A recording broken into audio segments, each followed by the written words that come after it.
Hello, I'm Dr. Rhonda Johnson. Today is Wednesday, October 23rd, 2024. Well, former President Trump has said many times now that he will close or get rid of the U.S. Department of Education if elected president. Well, what is the U.S. Department of Education? What does it do? Well, it was established in 1979 by President Jimmy Carter. Its main role is to coordinate federal assistance to education and ensure that equal access is available for all students to education in this country.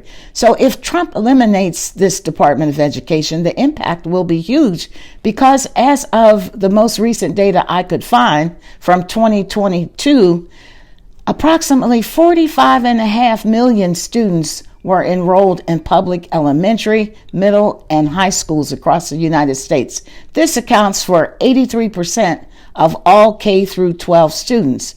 You know, I went to public schools from kindergarten to high school, and this proposed elimination infuriates me, but here's why. The Department of Education gives billions of dollars to public schools. This money helps students from low-income families, students with special needs, and even college students through grants for their higher education. And without this money, states and local schools will have to likely cut their budgets.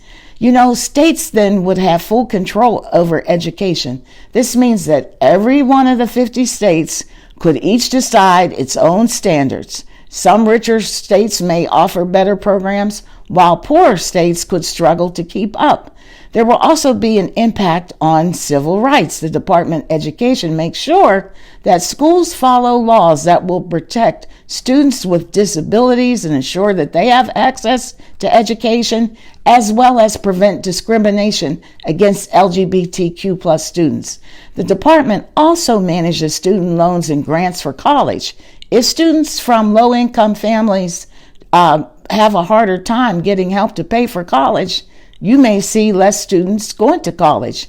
So in short, getting rid of the U.S. Department of Education could have a major impact, and it could shift the responsibility to local and states governments. Thus, we might see more inequality and fewer protections for students.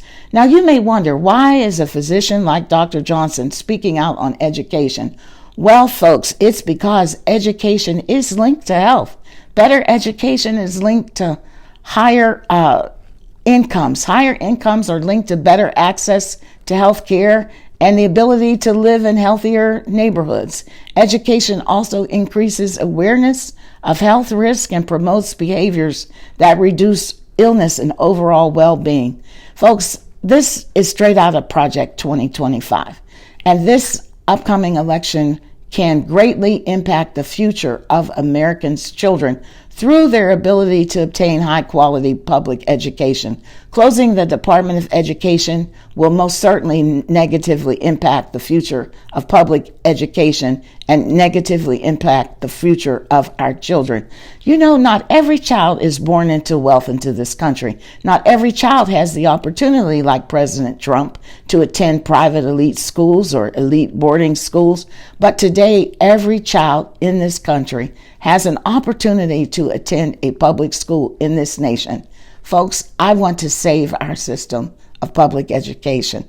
That is my message today. Take care and be well.